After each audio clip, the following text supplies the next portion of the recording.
Well, here we are today. This is the very beginning of the construction process for this home. This is lot number 256 in Windsor Creek. A custom home we're building for some folks that are out of town.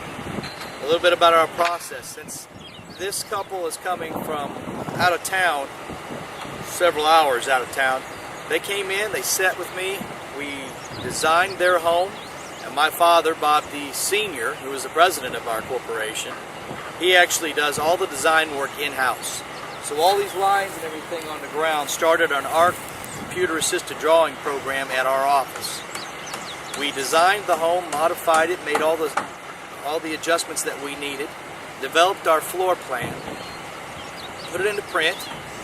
A week later we got together, they came back in town, we put the contract together, and we went out, we made all the selections for them, helped them personally make all the selections for their homes. So it would make it extremely easy for somebody who's out of town to get a home built the way they want. Believe it or not, as I'm standing here where there's a bunch of lines on the ground, I already know which cabinets are going to go in the kitchen for this home. It doesn't have to be hard if it's just done right. So, at this point, we've got the home positioned on the lot.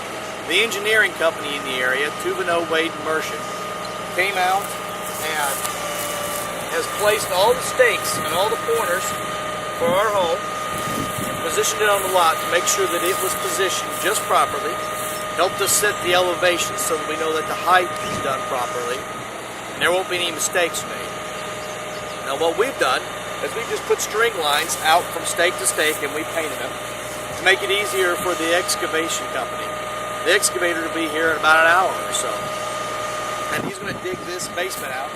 By the end of the day, we should have a basement standing here.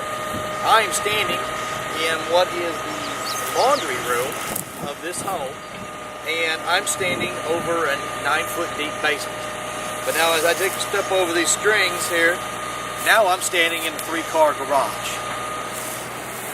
To most people, this is just a bunch of lines on the ground, but to those of us in the construction business, it'll tell you just exactly what you need to know.